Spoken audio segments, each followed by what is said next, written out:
안녕하세요. 다인생활의 정다인입니다. 오늘은 제가 서울에 출장을 왔다가 정말 정신이 하나도 없어가지고 핸드폰이랑 녹음기만 들고 왔더라고요. 삼각대를 들고 왔는데 이제 홀더라고 하죠. 이렇게 고정을 시켜주는 이 홀더를 안 가져와가지고 부득이하게 이렇게 셀카처럼 손으로 들고 촬영을 하고 있습니다. 좀 부담스럽더라도 양해해 주시면 감사하겠습니다. 특히 요즘에 아이들 키우시는 분들은 감기랑 폐렴, 수족구 이런 것들이 유행하죠. 여름방학이면서 특히 유치원이나 어린이집, 초등학교 저학년 이런 친구들이 많이 아픈데 모두 다 손 깨끗이 씻으시고 또 건강관리 잘 시켜가지고 무탈이 좀 넘기셨으면 좋겠습니다. 저희 집 아이들은 물놀이를 몇 번 갔다 왔더니 입원도 하고 좀 많이 아팠어요. 그러느라 좀 제가 정신이 없었습니다. 준비를 좀 소홀하게 해서 죄송한 마음입니다. 그럼에도 불구하고 오늘은 좀 재밌는 이야기를 좀 다룰까 합니다.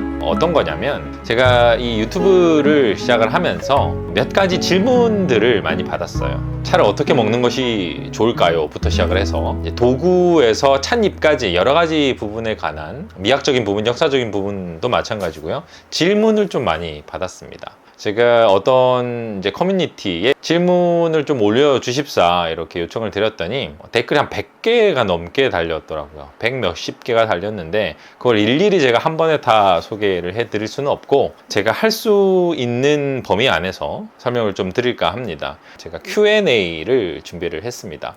앞으로 수차례에 걸쳐서 지속적으로 해 나아갈 생각이에요. 자, 되게 재밌는 질문들이 많습니다. 첫 번째가 사람들이 티백 차를 생각보다 많이 먹습니다. 차를 좋아하시는 분들은 우리가 스트레이트라고 하죠. 찻잎을 그대로 우려서 먹는 방식으로 드시는데 대부분이 생각보다 티백을 즐기시는 분이 꽤 많다라는 것을 여러분들이 알고 계셔야 해요. 그래서 티백에 관련되어 있는 질문들이 몇 가지가 있습니다. 종이 티백은 별로 좋지 않나요? 이런 질문이 있습니다. 일단 여기에 대한 제가 답을 하나 드리자면 정말 기호에 따라 좀 다릅니다. 하지만 절대적인 기준을 하나 말씀드리자면 아무리 좋은 티백이라도 괜찮은 잎차 그대로를 우려 먹는 것에 비해서 더 좋을 수는 없다. 왜냐하면 찻잎을 따는 시기, 그 다음에 찻잎을 따는 방법, 그리고 그것을 만드는 공정 과정 이런 것들이 다 다릅니다. 그래서 우리가 소위 말하는 수제차라고 하는 잎 하나하나를 성형해서 만드는 차 같은 경우는 일반적으로 우리나라 기준으로는 4월에서 5월 초까지 만들죠. 그죠? 근데 티백을 만드는 찻잎 같은 경우는 아무래도 여러분들 물리적으로 훨씬 작죠. 여러분들 머그컵 안에 쏙 들어가야 되니까 컵 안에 들어가는 사이즈에 맞게끔 애들이 분쇄가 되어야 하죠. 그러니까 온전한 잎을 넣지를 않습니다. 근데 온전한 잎을 멀쩡하게 다 잘 만들어 놓고 그걸 일부러 부술까요? 그렇지 않겠죠. 그러니까 애당초 차를 만들 때 부셔져도 상관이 없는 찻잎을 고르고 체업하고 그걸 가공해서 만듭니다. 그러다 보니까 아무래도 기계식으로 만들 가능성이 높기 때문에 같은 등급이나 같은 레벨이라고 보기는 어렵습니다. 사실 티백이라고 하는 것이 종이로 만들어진 것도 있고요. 그 다음에 플라스틱 재질, 그러니까 인체에 무해한 소재로 된 티백들도 많은데 사실 21세기를 사는 우리 입장에서 놓고 보면 큰 건강상의 문제가 있다던가 그렇지는 않습니다. 한때는 그 티백을 뜨거운 물에 오래 우려 놓는 것이 매우 몸에 좋지 않다라고 해서 우려점들이 없지 않아 있었죠. 하지만 지금은 그렇지 않습니다. 그래서 종이 티백을 사용하는 것이 건강상의 문제가 되느냐, 그렇다고 보기는 어렵습니다. 다만 품질상에 약간의 아쉬운 점이 있다. 그리고 두 번째는 종이는 여러분들 특징이 어떻습니까? 맛과 향을 많이 빨아들입니다. 그래서 쉽게 말하면 여러분들 커피 많이 드시잖아요. 뜨거운 테이크아웃 커피를 받으면 그 컵이 어때요? 종이로 되어 있죠? 걔가 많이 빨아먹죠. 그래서 핸드드립 커피 전문점에 가셔가지고 커피를 잘 우려내서 그걸 도자기에 담아서 먹을 때의 맛과 향하고 똑같은 커피를 종이컵에 부어가지고 그걸 먹었을 때는 맛의 차이가 정말 확연하게 납니다. 정말 확연하게 나요. 그 차이를 마찬가지로 느끼실 수 있다는 정도는 여러분들이 고려하셔야 된다는 거죠.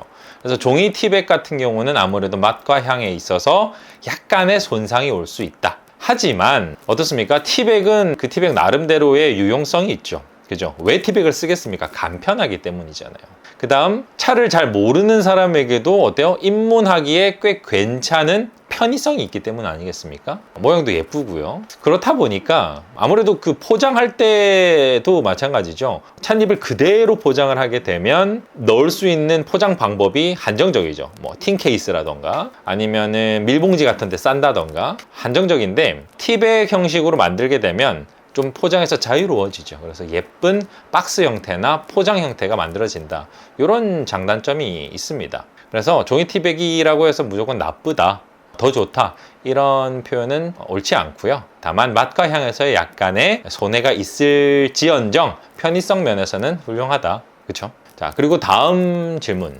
찻잎을 우린 다음에 먹어도 됩니까? 라는 질문을 하셨어요. 생각보다 이거 궁금해 하시는 분들이 많더라고요. 먹어도 됩니다. 당연하죠. 물론 출처가 불분명한 차들 중에는 간혹 가다가 이게 달이 나는 경우가 있습니다만, 적어도 우리나라에서 만들어서 판매가 되는 차들 같은 경우 혹은 믿을 수 있는 브랜드에서 구입한 찻잎 같은 경우는 대부분이 안전합니다. 예전에 우리나라가 농약 파동이라고 해서 차 산업에 큰 불신을 겪게 되는 그런 사건이 있었죠. 근데 그건 정말 옛날 일입니다. 차에서는 세차라고 하는 게 있어요. 세차. 자동차를 닦는 세차가 아니라 씻을 세자의 차자입니다. 그러니까 첫 번째 잔을 씻어낸다는 거예요. 왜 씻어낼까요? 불순물이 많기 때문이겠죠. 그런데 요즘에 생산되는 차들의 대부분은 세차가 필요 없는 차들이 많습니다. 즉 다시 말해서 깨끗하게 만들어진다는 거죠. 그런 찻잎들 같은 경우는 여러분들 충분히 여러 번 우려서 마시고 나면 이미 뭐 우려낼 대로 깨끗하게 다 우려낸 상태니까, 그것도 뜨거운 물로 우려낸 거지 않습니까? 걔를 잘 말린다던가 혹은 걔를 잘 보관을 했다가 밥솥에 얹어가지고 넣어가지고 같이 밥이랑 같이 쪄서 먹는 분들도 계시고요. 걔를 나물로 이렇게 무쳐서 먹는 분들도 계십니다. 그리고 생각보다 그게 나쁘지 않아요. 왜냐하면 차나무라는 것 자체가 애당초 시작이 되었던 것이 음식이었습니다. 음식. 저기 옛날에 중국의 춘추 시대에 제나라 제상이죠. 관중. 그 사람의 이름을 따서 관자라고 하는 책이 있습니다. 책에 보면 이 차 잎을 가지고 나물로 묻혀서 음식으로 해먹은 기록이 있을 정도로 차는 원래 식문화의 일종이었습니다. 그죠? 음식이니까 먹고 마신다라는 뜻이지 않습니까? 그래서 차나무는 본래부터 먹는 식재료이기도 했다. 당연히 먹으셔도 됩니다. 그래서 일부 티하우스들 같은 경우는 재미있는 경험을 위해서 다 마시고 난 찻잎을 이렇게 오물조물 묻혀가지고 나물로 내놓는 서브하는 그런 티하우스도 간혹가다 있죠. 실제로 제가 아시는 분도 차를 너무너무 좋아하셔가지고 갖은 방법으로 먹은 찻잎을 이렇게 묻혀가지고 혹은 밥에 올려가지고 나물로 이렇게 해서 드시더라고요. 또 이런 질문이 있습니다. 예전에 차를 이리저리 해가지고 많이 구입을 했는데 우려봤는데 영 맛이 안 나더라. 맹탕이더라. 뭐 이런 질문이 있습니다. 이건 정말 흔히 있을 수 있는 일이에요. 분명히 내가 예전에 먹었을 때는 괜찮았는데 집에 와서 먹어보니까 이게 좀 다르더라. 이건 변수가 생겼다라는 얘기죠. 아마 그 찻잎을 파는 곳에서 여러분들을 속이셨을 리는 없습니다. 그런 분은 별로 없어요. 왜냐하면 이 업계가 너무 좁기 때문에 그런 소문이 나면 금세 사업을 접으실 수밖에 없습니다. 그건 아닐 거고요. 조건, 변수가 생긴다는 거죠. 일단 첫 번째 제일 큰 변수가 뭐냐면 물의 종류입니다. 여러분들이 드셨던 그 찻잎이 차가 어떤 물로 끓였을지를 여러분들이 한번 알아보셔야 돼요. 그게 정수물인지 혹은 생수인지 약수터에서 떠가지고 와서 끓이시는 분들도 계시거든요. 가령 저 같은 경우는 제가 사는 집 근처에 아주 오랫동안 저희가 30년 정도 이렇게 떠서 끓여서 먹는 그 차 전용 샘물이 있습니다. 그걸 항상 끓여서 먹는데 모두들 집에 가서 내가 선생님 집에서 먹었던 거랑 맛이 너무 다른데요, 이런 얘기들을 하십니다. 그 정도로 물은 큰 차이가 나요. 제가 일전에 올렸었던 동영상에도 그런 내용이 있었죠. 일단 물을 여러분들 한번 의심을 해 보셔야 되고요. 만약에 물이 같음에도 불구하고 맛이 너무 차이가 난다, 그렇다면 여러분들이 사용하시는 티팟이라고 하죠. 개완일 수도 있고 티팟일 수도 있고, 우리나라에서는 이제 차호나 다관이라고 부릅니다. 차 주전자죠. 차 주전자 담아서 우려 마시는 걔의 용량을 한번 체크해 보셔야 돼요. 걔 용량이 내가 티하우스에서 우려내는 것에 비해서 너무 클 가능성도 있습니다. 너무 커서 물 조절을 실패했을 가능성도 있어요. 찻잎 대비 물 비율이 달라질 수 있다. 여러분들 유심히 보시면 티하우스나 찻집 같은데, 특히 이제 차 맛있다고 하는 집들 보면 대부분 그 찻주전자, 그러니까 다관, 차호죠. 이 다관이 작은 경우가 많습니다. 하나의 팁이라면 팁인데, 저는 팁이 아닐 수도 있지만, 작으면 내가 넣는 찻잎의 양이 동일하더라도 물을 1청치 이상 넣을 수가 없어요. 왜? 넘쳐버리니까. 그래서 적은 물을 가지고 많은 양의 찻잎을 빠르게 우려내는 데는 작은 사이즈의 다관이 좀 더 맛있게 빠르게 잘 우러난다. 그럼 더 여러 번 우려 마실 수 있겠죠.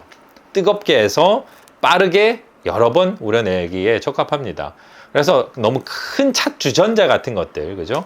너무 크면 실패할 가능성이 높아요. 왜냐면 사람이 심리적으로 찻잎은 예를 들면 3g, 4g, 5g을 넣는데, 물을 예를 들어서 어떤 차는 뭐 100ml 넣으라고 하고 120ml 넣으라고 150ml 넣으라고 하는데, 그걸 넣었을 때 너무 볼품 없으니까 심리적으로 조금 더 넣게 되는 경우가 왕왕 있습니다. 그걸 방지하기 위해서 조금 티팟을 좀 작게 만들어서 비율을 한번 조정을 해 보시라, 제가 그런 얘기를 드립니다. 그리고 마지막 세 번째는 물 온도일 가능성이 높아요. 물을 온도계까지 사가지고 재시는 분들이 있는데, 뭐 그러시면 너무 좋고요. 그게 아니더라도 내 경험상 펄펄 끓는 물을 기준으로 해서 너무 식으면 차 맛이 제대로 안 날 가능성도 있습니다.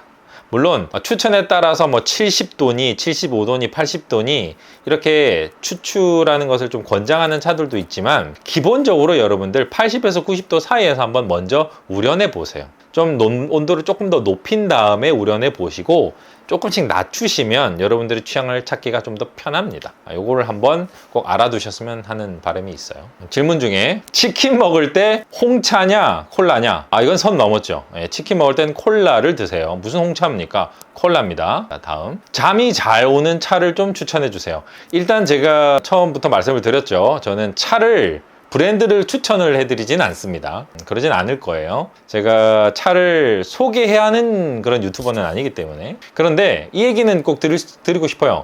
잠이 잘 안 올 때 왜 차를 드십니까? 차를 여러분들 만병통치약이라고 생각하지 마세요. 간혹 그런 분들이 계십니다. 차는 모든 걸 왠지 해결해 줄 수 있을 것 같다. 잠을 잘 오는데 중요한 것은 여러분들의 마음가짐과 생활 습관이지, 차를 가지고 해결을 보실 수 있는 것은 아니다. 카페인이 걱정이 되신 분들이 상당히 많지 않습니까? 그렇기 때문에 차는 기본적으로 카페인이 없는 음료가 아닙니다. 그 제다 방식, 차 만드는 방식에 따라서는 어떨 때는 커피보다 높은 차도 있어요. 물론 그 카페인이 몸에 들어와서 작용하는 방식이 커피랑은 많이 다르죠. 그렇지만 잘 밤에 차를 마시는 것은 좀 도박성이 짙습니다.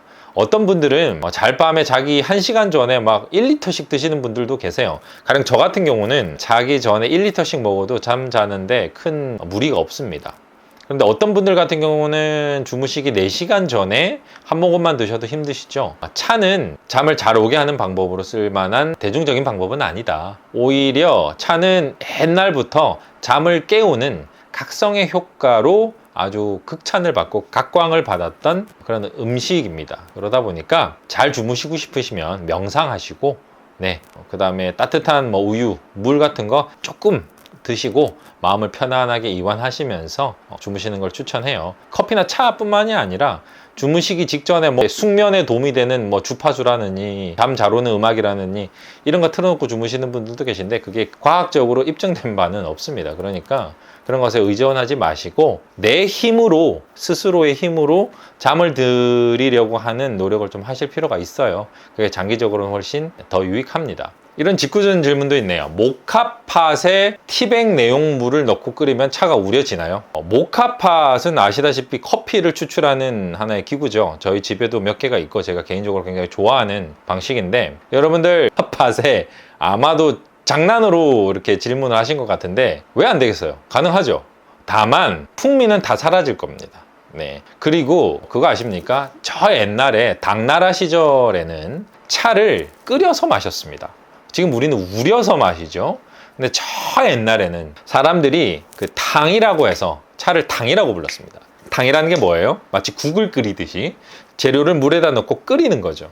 그걸 탕이라고 합니다. 그래서 다탕이라고 불렀습니다. 차다자에 탕탕자, 국탕자죠. 왜 안 되겠습니다. 가능은 합니다만 그렇게 추천할 만한 방식은 아닙니다. 왜? 다탕을 제대로 드시려면 미세한 물의 끓이기 조절이 굉장히 중요해요. 그래서 유구 같은 사람들은 삼비탕이라는 표현을 쓰는데 아주 미세하게 끓는 점을 조절해가지고 데쳐내듯이 차를 살짝 끓여가지고 먹는 것, 이게 굉장히 중요합니다. 안 그러면 너무 써져요. 차는 엄청나게 쓰고 맛이 없어집니다.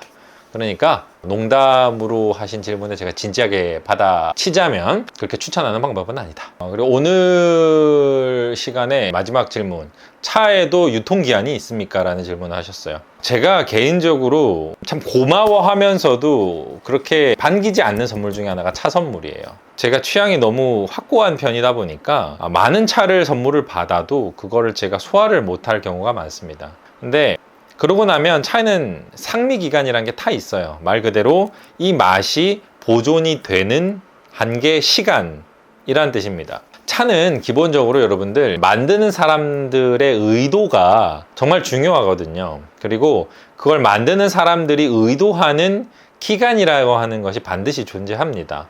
반드시 녹차라고 해서 올해 안에 먹어야 되는 것은 아니고요. 녹차, 백차 같이 발효도가 좀 낮은 종류의 차라고 하더라도 건조나 발효 상태에 따라서 이게 1년, 2년, 3년, 5년, 7년까지 가는 경우들도 있습니다. 특히 중국에 보면 녹차나 백차를 3, 5, 7 이렇게 나눠서 연도별로 보관하기도 하죠. 그런데 우리나라 사람들이 많이들 그렇게 생각하지 않습니까? 녹차는 올해 안에 꼭 먹어야 하고, 그리고 그게 일반적으로 녹차를 우리나라에서 만드시는 분들이 의도하는 바기도 하죠. 그때 안에 먹어야 이 풋풋하면서 아름다운 녹차의 향미가, 풍취가 훌륭하니까. 그러다 보니까 제가 하고 싶은 말은 모든 차는 차 제조하는 분들의 의도가 녹아있다. 그래서 3개월, 6개월, 1년 이런 식으로 의도하는 바가 정해져 있습니다. 그 안에 드시라. 그게 이제 상미기간이라 할 수 있는데, 세계적으로 수출하는 여러 가지 브랜드들이 있죠. 특히 홍차 제품군들이 그럴 텐데, 그 대부분의 틴 케이스 하단부나 후면부, 측면부에 보시면 날짜가 이렇게 적혀 있어요. 그게 여러분들이 드셔야 하는 기간입니다. 물론 그게 지났다고 해서 못 먹는 것은 아닙니다만 추천하는 맛과 향이 온전하지는 않겠죠. 그건 여러분들이 꼭 아셔야 합니다. 그래서 유통기한이 있느냐라고 하는 질문에 대해서는 이걸 제대로 먹기 위해서는 꼭 지켜야 하는 그 상미기간이 있다. 하지만 그냥 내가 혼자 뭐 부어라 마셔라, 그냥 이렇게 그냥 물 대신 차를 먹는 건 그렇게 추천하지는 않습니다만, 그냥 쉽게 편하게 먹고 싶어 라고 한다면은 그게 조금 오버되더라도 큰 뭐 건강상의 문제가 생기지는 않는다. 오늘은 여기까지 제가 Q&A를 받았고요. 아직도 남아있는 질문이 90개가 넘습니다. 그래서 제가 종종 이렇게 간편하게 동영상을 찍어서 질문에 대한 대답을 올리도록 하겠습니다. 제 유튜브 댓글창에도 여러분들이 궁금해하시는 점 남겨주시면 제가 최대한 열심히 성심성의껏 대답하도록 하겠습니다. 오늘은 여기까지 하겠고요. 앞서 시작하면서도 말씀드렸지만 건강 조심하셔야 됩니다. 여름이라고 해서 우습게 보시면 안 되죠. 여름 감기가 진짜 무서운 거죠. 건강하게 차생활 하시면서 상쾌한 여름 보내시길 바라겠습니다. 여기까지 다인생활의 정다인이었습니다.